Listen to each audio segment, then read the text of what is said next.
اعوذ باللہ من الشیطان الرجیم بسم اللہ الرحمن الرحیم۔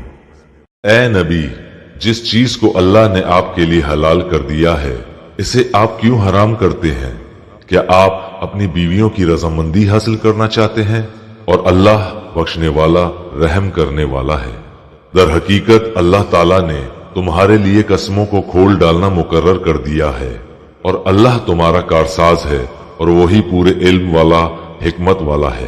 اور یاد کر جب نبی نے اپنی بعض عورتوں سے ایک پوشیدہ بات کہی، پس جب اس نے اس بات کی خبر کر دی اور اللہ نے اپنے نبی کو اس پر آگاہ کر دیا تو نبی نے تھوڑی سی بات تو بتا دی اور تھوڑی سی ٹال گئے۔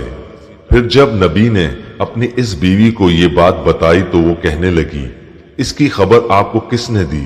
کہا، سب جاننے والے، پوری خبر رکھنے والے اللہ نے مجھے بتلایا ہے۔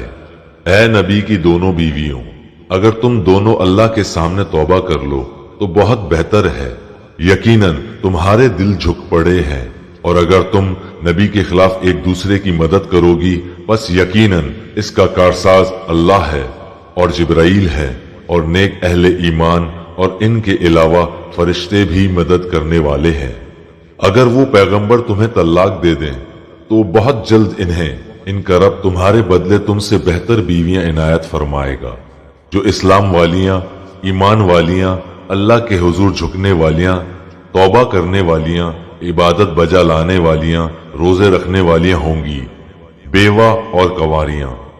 اے ایمان والوں، تم اپنے آپ کو اور اپنے گھر والوں کو اس آگ سے بچاؤ جس کا ایندھن انسان ہے اور پتھر، جس پر سخت دل مضبوط فرشتے مقرر ہیں، جنہیں جو حکم اللہ دیتا ہے اس کی نافرمانی نہیں کرتے بلکہ جو حکم دیا جائے بجا لاتے ہیں۔ اے کافروں، آج تم عذر و بہانہ مت کرو، تمہیں صرف تمہارے کرتوت کا بدلہ دیا جا رہا ہے۔ اے ایمان والوں، تم اللہ کے سامنے سچی خالص توبہ کرو، قریب ہے کہ تمہارا رب تمہارے گناہ دور کر دے اور تمہیں ایسی جنتوں میں داخل کرے جن کے نیچے نہریں جاری ہیں۔ جس دن اللہ تعالیٰ نبی کو اور ایمان والوں کو جو ان کے ساتھ ہیں رسوا نہ کرے گا، ان کا نور ان کے سامنے اور ان کے دائیں دوڑ رہا ہوگا، یہ دعائیں کرتے ہوں گے، اے ہمارے رب ہمیں کامل نور عطا فرما اور ہمیں بخش دے، یقیناً تو ہر چیز پر قادر ہے۔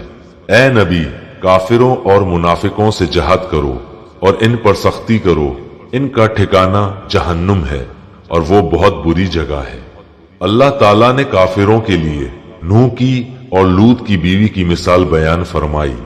یہ دونوں ہمارے بندوں میں سے دو شائستہ اور نیک بندوں کے گھر میں تھیں، پھر ان کی انہوں نے خیانت کی، پس وہ دونوں نیک بندے ان سے اللہ کے کسی عذاب کو نہ روک سکے، اور حکم دے دیا گیا، اے عورتوں، دوزخ میں جانے والوں کے ساتھ تم دونوں بھی چلی جاؤ۔ اور اللہ تعالیٰ نے ایمان والوں کے لیے فرعون کی بیوی کی مثال بیان فرمائی، جبکہ اس نے دعا کی کہ اے میرے رب، میرے لیے اپنے پاس جنت میں مکان بنا دے اور مجھے فرعون سے اور اس کے عمل سے بچا اور مجھے ظالم لوگوں سے خلاصی دے۔ اور مثال بیان فرمائی مریم بنت عمران کی، جس نے اپنے ناموس کی حفاظت کی